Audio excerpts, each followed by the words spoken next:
Hi Adam. Hello Josh. How you doing? No comment. I prefer not to speak. How are you? Yeah, I'm alright. It's fine. I have positive things to say, believe it or not. I've got a lot of negative things to say. I've got many negative I do things. have some positive things. Excellent. Good. It's just been a shit week all round. Jay, gets to be gallivanting off, being a smug little wanker. Morning from Bangkok. Well, you'll see him shortly, don't worry. But yeah, where do you want to start? Oh, right. Shall we start from Saturday? Yeah, okay, so chronologically I'm first. Okay, fair enough. Tottenham lost from 2-0 up to 2-1 down against Leicester. And we have to get it straight out of the way because it just has to be VAR chat, doesn't it? We have to sit here for the next 10 minutes at least and talk about VAR, which was the very point of having VAR, was that so this mundane, boring bullshit of a conversation wouldn't be happening. Hey ho. So what do you have to say? So, I always say, just out of curiosity, obviously we can't debate whether it was offside because by the letter of the law it is offside. No one here is going to be saying it's not. However, we can debate the ridiculousness of that. What's your opinion of how offside Heung-min Son was in that game? You can't say he was onside because of, like you said, the rules of the game. But I've always said this: it should be from the foot you set off with. That's what I think it should be. What I want to know personally is, when did level become offside? Well, because exactly. That is by the letter of the law level, surely. Well, yeah. When you have to zoom in and so far that the actual players themselves are blurrier than the line. What happens there? For me, you've got to give the benefit of the doubt. This isn't even just bias anymore because I don't know if you saw, Josh King scored a cracking goal to make it 2-0 against Southampton. Let's be clear, no decisions were as close as that Son one, but still, he was level. And as far as I'm concerned, Chelsea should have had their equaliser against Liverpool. Yeah, they should have. That's the game that was level.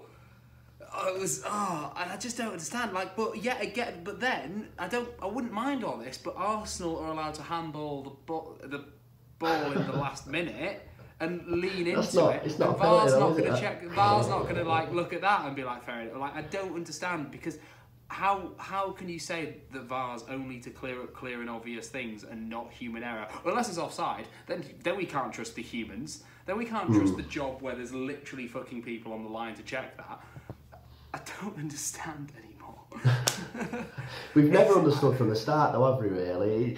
From the word go, we know there was going to be problems about it, but I never thought it would be this intense. This shit. That's what I don't actually have a problem with, is losing, because the narrative throughout the entire game was the commentators saying, oh, yet again, Tottenham have let another lead slip. And I would struggle to win an 100-metre race if someone shot me in the knees in the 75th minute, and that's what happened to us. I don't blame. We weren't great, and we probably deserved to lose, but we don't. What can you do when you just get what, in my opinion, a clear goal taken off? Because this is the best example of its usage as well, because Leicester scored first with a blatantly offside goal. If you saw, there was a clear daylight, then the man, when it was Perez that went to go and play the ball, and there's no bias there. Everyone can sit there and go, oh, well done VAR, that was clearly offside and was given. Well, good job. And then half an hour later, you sat there going, that picture, those lines. So let's try and get my head around it, right? So it was given. You scored. Yes. Then did the referee say, no, let's go to VAR, or does someone tell him in his ear that they're going to go to VAR? Every single goal that ever happens now in the Premier League, as soon as it goes in, the VAR team are instantly looking at it. Right. The referee was not going to give that. There was no flag up. As the referee, can he overrule the VAR decision? No, I don't think so. But you could overrule everything else, which is really weird because the whole premise is that they do not want to give. They don't want to make a mug of the referee. So if it's not clear and obvious, if it's a tackle that could be a red, but is like also a yellow, like an on the edge, they will never overturn that.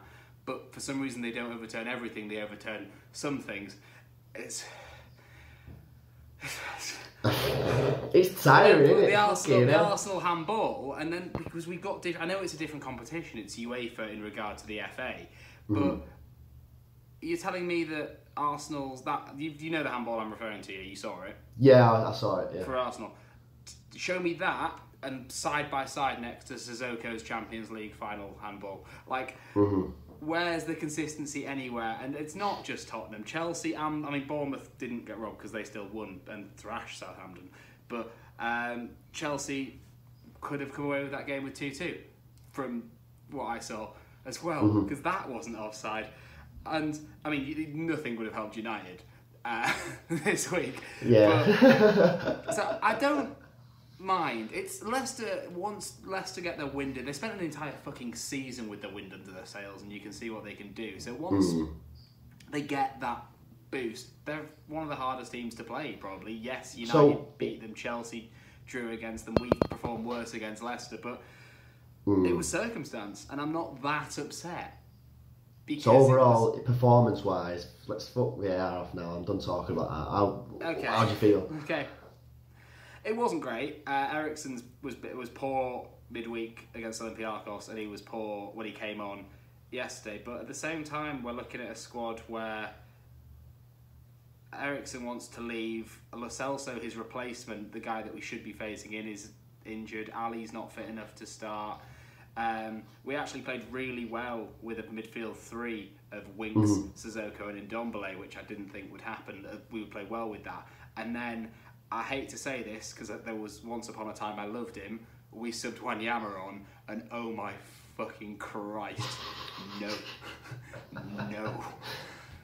Turns out Wanyama has forgotten how to play football. I don't know when, but something has happened to him. Which is a shame, because there was a time where him and Dembele were probably the best pairing in the Premier League.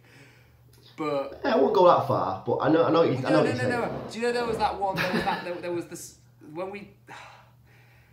This is wildly acknowledged, not just by bias me. For 2 years before Pep and Klopp did the clicks and got there, where Tottenham were probably the best team in the league for over a 2-year period. When Leicester won it and Chelsea won it, over a 2-year period, we amassed the most points by about 15. But it just so happened that Leicester went boom boom and Chelsea went boom boom, whereas we stayed just below them at the top, if that makes sense. So if the league,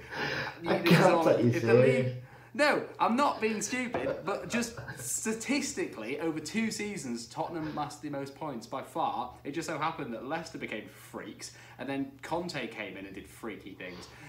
Like, I'm not saying we deserve anything. We do fucking deserve something. We deserve a Carabao Cup at least. Do you want another a trophy like Liverpool had last year for second place?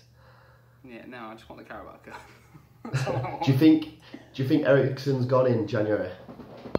Yeah, but on the bright side, I think Lo Celso, when he gets back, will sit in. And also, I do not believe the Dybala deal is off. I think it might happen because he is not being played even like that much. He's been used as a sub quite a lot. Higuain has weird jizzy dreams about Higuain, and which is an excellent like. Joe, that could be the name of the pod. Jizzy dreams about Higuain. Oh no. All I will say, and this will be a real. So yeah, yes. Top 2 points I'll say is A, Tottenham have bought finally 4 new players. We've loaned 1 back and the other 3 are dead. Ndombele's just come back now, so you have to give us a bit of leeway to be a bit stagnant because we haven't been able to. Like if I, we've bought a Bentley and the engine's been stripped out immediately. It can't go anywhere. Like, but the second thing is if there is a season to be really shit, it looks like this is a good season to be shit. Like, I know we'll move on. We'll go to like there's you guys, Chelsea, who haven't looked bad. I'll admit. Arsenal showed character, but like they looked. I know they won against Villa, but fuck me, they looked terrible. I know they were 10 men, anyway, we'll get on to this. But on the subject of it's a really good time to be shit, you played West Ham this week. How'd that go? We did. So we didn't have Martial, we didn't have Pogba, we didn't have Shaw. That instantly isn't a good start, is it? But the team sheet come out, I was happy with it, and I thought it's always hard to go to the Olympic Stadium, but for the first 20 minutes, 25 minutes, we dominated. We just didn't fucking score. But they keep doing that. If we score first, we shouldn't lose. It hardly ever happens, but it just doesn't go in. Rashford, I'm sort of glad he went off because he was shit. But it is quite difficult to score when you have literally no strikers now. I know. Right. Well, this is the thing. When we sold Lukaku, we should have replaced him, or we should have had a replacement already waiting. Because Martial's not a striker, Rashford's not a striker, Lingard's not a striker. The wingers, they can't hold it up. I watched his heat map, Rashford's, from when he was on. Every time he touched the ball was on the two wings, and he was playing the direct forward. Okay. So just as this does relate. I was watching Question of Sport last night. I was just match of the day finished. Question of Sport was on, and they were going through the top 7 Premier League strikers that have played for United at some point in their career, right? It was that one where they had to get all 7 and stuff. And it was Rooney, Van Nistelrooy, Van Persie, York. Oh, Cole. Was it Cole or York? It might have been both of them. Anyway, they just couldn't get number 7. They had no idea who number 7 was. Sheringham was in there. It was Lukaku. Like, I know he's not brilliant, but I don't understand why you were so desperate to let him go, especially with no replacement. I mean, it's like, yes, Tottenham play well when Kane's out because we've got fluid Lucas, Son and Eriksen and Ali, and you have Rashford, Martial, James now, but at some point you just need a number 9 in there. Yeah, no, we do. It's obvious because we didn't have someone to hold it up and play off Rashford, James, Mata. Mata had one of the worst games I've ever seen in a United shirt. There was nothing happening in the middle. Now, like. Yeah. Leave him alone. But this is the thing, why is he still getting into the squad when he's got no pace about him, he's not got much skill about him anymore? This is my issue. Now, I'm not going to... Diamond of Mata. And I'm not going on to moan because I still think Ollie's the right man for the job right now. I do. I think he's the right man to pull us forward because no one else knows the club like he does. No one else will put his heart and soul on the line like he would. What do you mean no one knows the club like he does? He's been there. He's won everything there. He was there when they were good. To throw in an analogy, right? Technically, who can I pick here? Technically, let me think of someone that's just before that here. Jermaine Genius, right? Jermaine Genius knows the DNA of Tottenham and fucking loves to play for Tottenham. If we brought Jermaine Genius to the Tottenham that exists now with his prior knowledge of Tottenham, you're like, this is fucking brilliant. This was never the Tottenham I played at. The same as now, you've, again, using the Bentley reference, you've taken Solskjaer out of the Bentley, you've dragged him around the block to Molde and Cardiff for a few seasons, you've brought him back, showed him a Ford Fiesta and gone, do the Bentley thing. Jermaine Genius didn't win a Champions League though, did he? Do you know what I mean? I won't go there.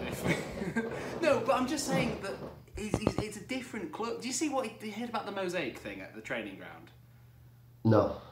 So apparently, there's a mosaic, like a tile mosaic of the United crest in Is it Mel? No, that's Liverpool. Carrington. Yeah. And because of the way it's a mosaic, Solskjaer has come in and gone, I don't like how the United badge looks cracked. That's not the message we want. And he's made them refurbish it. And it's like, you're not fooling anyone. That's bollocks. No footballer has gone, I feel like we're going to win today, lads. Glanced at the mosaic of the crap badge and gone, oh no. We are now in a second, I forgot the fucking word. Transition. We're in our second transition now. We was in it. We looked like we was coming out of it. No, this is it now. When did you look like you came out of it? When we finished second against Mourinho. With Mourinho, sorry. That was when we... No, hear me out, right? I'm just warning you, before you go, you're starting to sound like Jay, but continue. We have now stopped trying to pursue these big money foreign players. We did it with Falcao, we did it with Di Maria. It didn't work. We've now gone, we bought 3 players this season. They're our best players so far this season. No doubt about that. If we keep this on, I don't mind losing if we're going to get the right players in. Oh, you ain't turning to Jay. You've gone full Jay. I don't mind. There's the I don't mind losing statement. Yes, you do. You're United. Of course you mind losing. Of course we do, but we can't. A 70-year-old man cry at Southampton after a fucking draw. But this is the thing. United, we are not Fergie's United anymore. We are not. I know, yes, but that's what I'm saying. But Solskjaer's United. That's terrible. But if you get rid of Solskjaer, who'd you get in? You know what I mean? The only person I'd take is Pochettino. Diego Simeone, gone. Someone with you can't just go to a club and go, we want your manager. No, I know you can't. But you get someone that's managed Tottenham, Sevilla, Atletico Madrid, Juventus, Inter Milan, AC Milan. I could list 50 clubs. 100 clubs, 200 clubs before I reach a manager that's done Cardiff and Mould. Just someone that has that now. Yes, I know everyone has to start somewhere, but I'm going to just move on to the point I had here, because it just doesn't feel like... So Tottenham are not great at the moment, I'm willing to admit that. We're really doing badly. We're the worst out of the top 6 in terms of points since the middle of last season.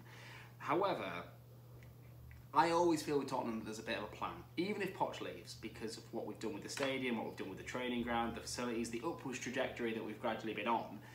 I look at Chelsea and United, and they've gone, Lampard? Solskjaer?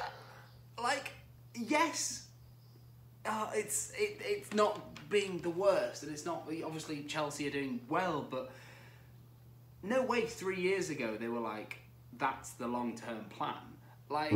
There's just, it feels panicked, and it feels, whereas Tottenham, even when we're doing shit, it sort of feels like, it's okay, we're shit, but it's fine. Whereas you go, yes, we beat Chelsea 4-0, and then you go, oh, fuck, oh, it's West Ham, and it's reactionary, that's the word I'm looking for. Chelsea and Man United feel so reactionary, whereas where we feel...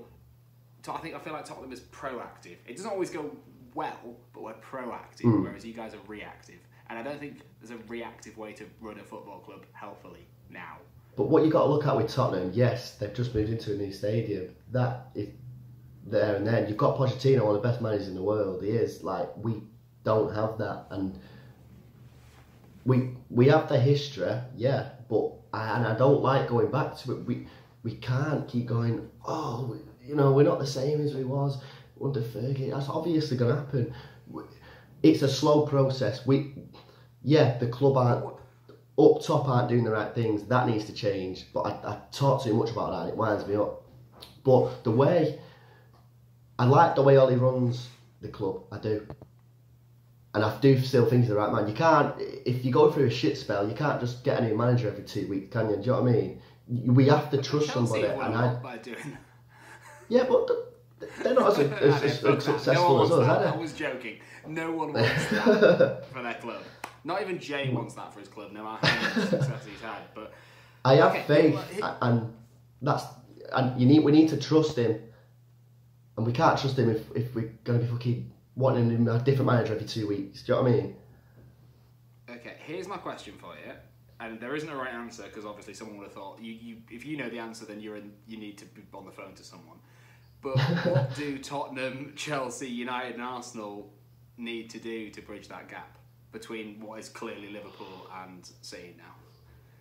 Like, what can one of them do? Can you think of a standout one that is the closest? Can you think of something that all of them need to do better? And the answer can't be get a fuck ton of billions because United have tried that and. You're looking at now in the league. It pains me to say it. You're looking at two of the greatest clubs ever.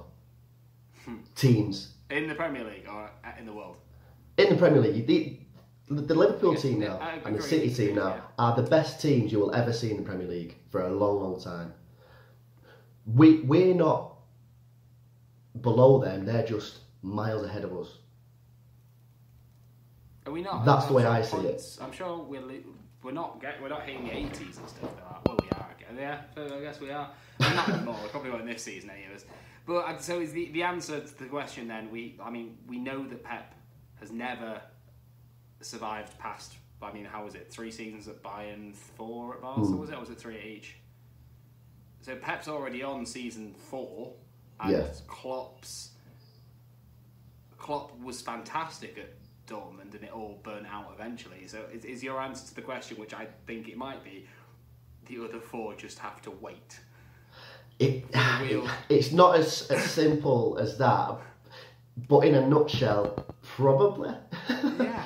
Like, we can go into City and Liverpool, both us, even Chelsea, and beat them, but City's squad depth is phenomenal. They could play their 3rd team against us and beat us. You know, Liverpool are playing this football that is exciting to watch. It's when they attack, there's just no stopping them. I hate saying it because it makes me want to cry. But Tottenham, Arsenal, United, Chelsea, we're nowhere near them, and I don't know how we can get closer to them without them slowing down. Well, they have to. Nothing lasts forever. Football is cycles, and they're both managers that have spoken about a break. Eventually, Pep said he's not going to manage anyone for a while, which already hints that he will leave eventually. And Klopp has also made noises about having a time off after his contract expires, and that's panicking Liverpool a bit. They're desperately trying to sign him on, and if I'm sure if things are going incredibly well, he will continuously sign on. But yeah, I guess that's the answer. Okay, that's depressing. Just before we end this part, we can't really we have to mention the 4th biggest win in Premier League history, 8-0. Which begs the real question, because I enjoy doing this, is how the fuck did Arsenal let them come back last 2 weeks ago? That's the real question that needs to come from all of this. What the fuck were Arsenal doing? Fuck City. Arsenal, come on, what you doing? Like, sort yourselves out. But don't actually, because it makes me piss. Arsenal fan TV is the greatest thing in the world. I haven't seen it for a while, actually. I've taken a bit of sabbatical off. I've tried to be a bit really calm. This is the one thing I was going to discuss, actually. As I've worked out, I think you're quite similar. I've worked out why we'll never be successful on this channel, which is a depressing sentence, but bear with me. None of us are reactionary. Yeah.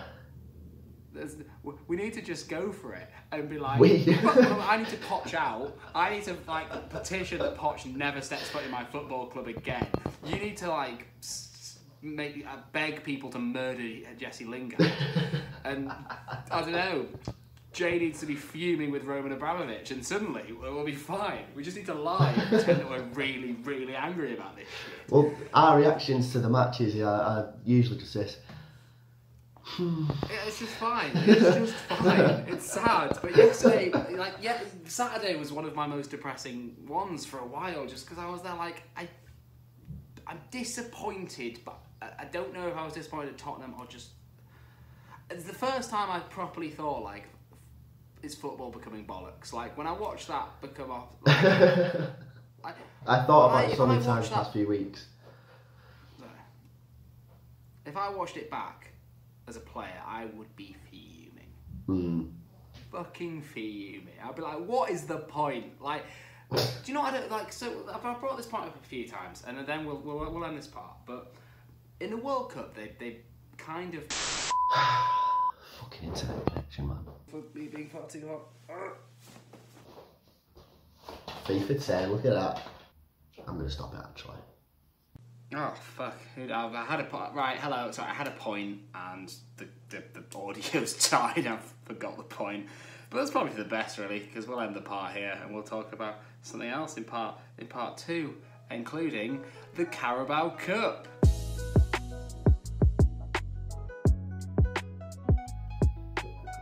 Sorry, my brother's working. Right, you can now go. Cool. Right. I've completely we had a lot of technical difficulties. I forgot all the points I wanted to make. However, good news. We forgot to cut to Jay in part 1. Oh, shit. Sorry, Jay. He's already been forgotten about. But don't worry, Adam, because right. Actually, I have him right here, and I'm gonna go and get him, and he's gonna tell us a bit about. He's gonna go and get us a bit about a bit about Chelsea. 1 sec. I think he's at the door actually. Give me 1 second. Mum.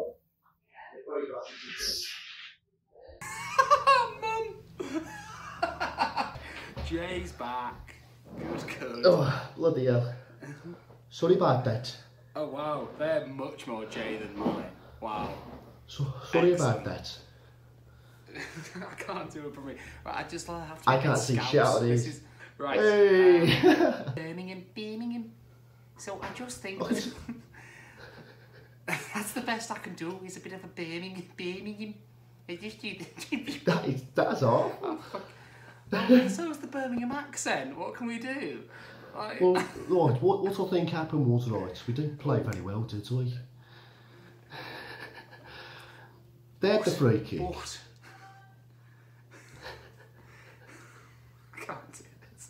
Because Lampard's at the wheel and we've got to be just happy because at the end of the day, this is the happiest I've been being a Chelsea fan from Birmingham. This is the happiest I've been at the time. We've won Champions League, we've won Europa League, but no, this is the happiest I've been because Super Frankie's at the. I got to see us at Wolves win 5-2. And I just, I feel so connected to the club because this is the first time I've actually experienced anything that's not plastic, horrible, fake joy. It's Chelsea. They're the boys themselves. Trent Arnold was offside, first of all. Our goal wasn't offside. And Firmino, he's marking Firmino, no one. It's a bloody joke. But Lampard at the wheel. Okay, we're going to go to Jay now. Morning, boys. Morning from Bangkok. It's like the robe, the One Piece. Anyway, yeah, like I said last week, I'm away travelling now, so all you're going to get from me is these little videos here and there. But you know what? Look at them, yeah. So you'll get that every now and then. It's like a travel podcast now. Anyway. So I watched half of the game last night because we got in and just in time for the game really. We're 6 hours ahead, so it's going to be difficult watching these games. But I watched the first half and I fell asleep for the second. But the first half was just peak, weren't it? So, you know what? Firstly, Trent's goal was sick. You know, that little back heel from the free kick and he just places it top corner. You can't...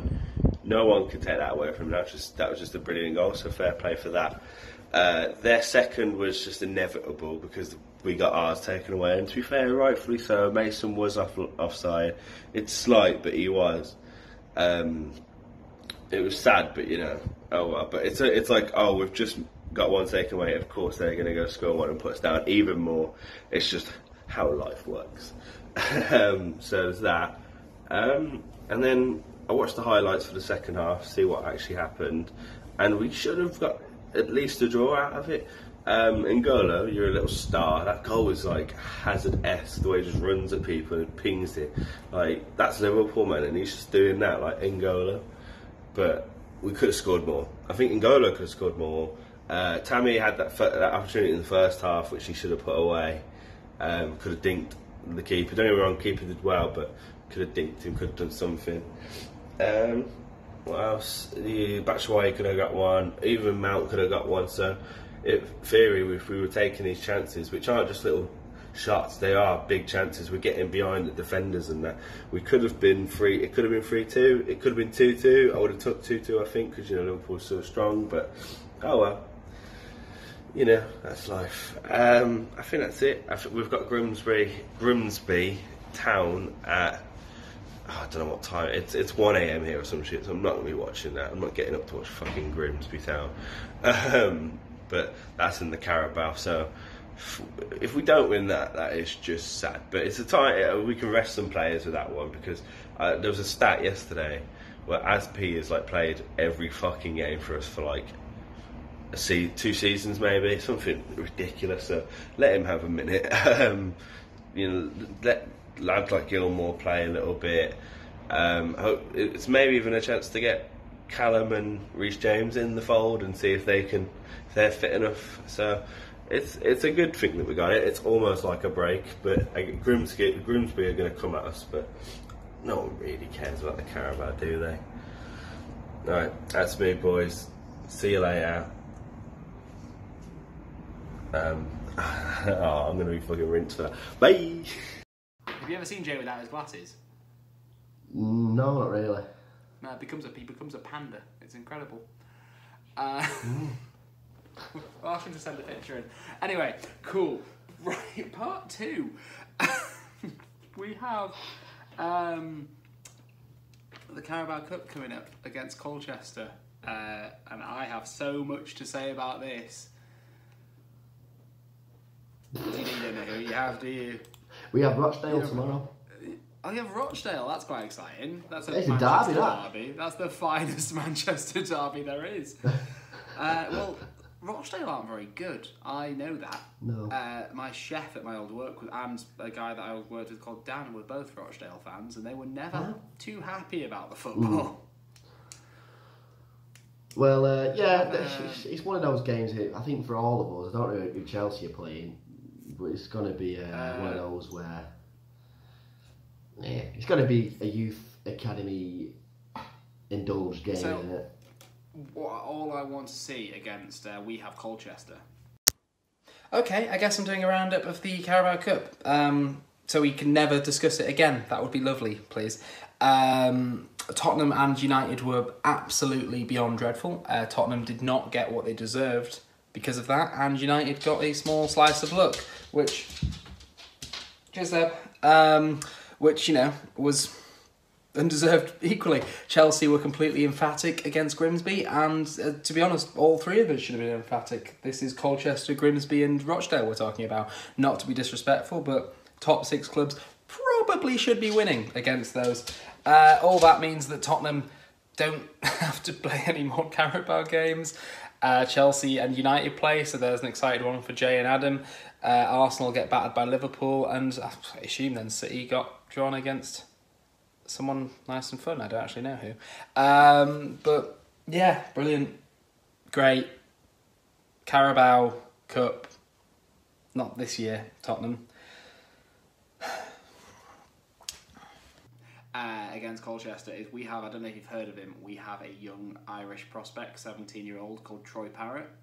Mm-hmm. And he played a lot of the pre-seasons. He hit the post against Juve. He played really well, and he's been travelling with the squad a lot, but for some reason he's been missing out on the bench, and I just don't understand why, because when we're 4-0 up against Palace, maybe bring him on.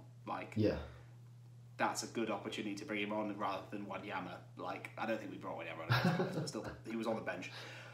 Same with that Oliver Skip. He's been sat on the bench and he's really not done anything, which is a massive shame.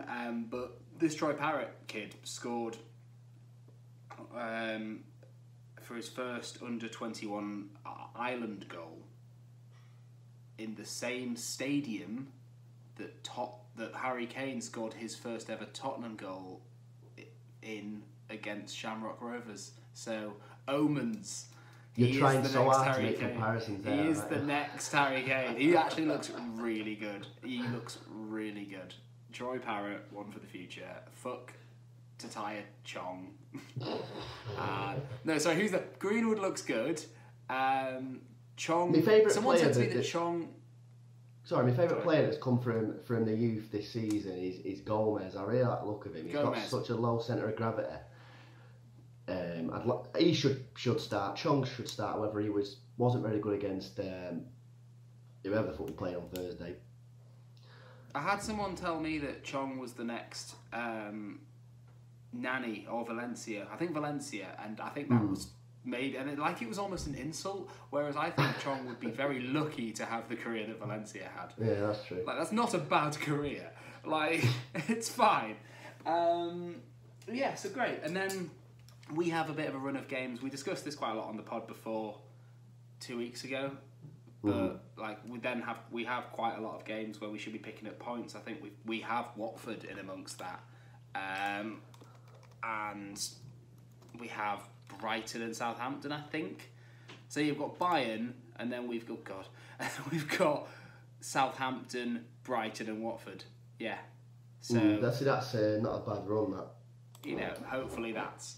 But even Watford, you should be walking past Watford, shouldn't you? Really, in the form, anything. You saw what they did to Arsenal. And then you guys have... We've got Arsenal on Monday. Oh, of course, you've got El Sakako, as everyone's calling it. Have you seen it? Yeah. That should be fun. It's going to be a game of two clowns. Yes, come on then. Let's give us...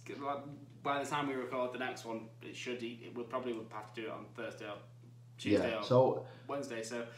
Tell me about that. Tell me what's happening against Arsenal United. Here's what I do. I go into a game, and if I'm confident, we usually lose.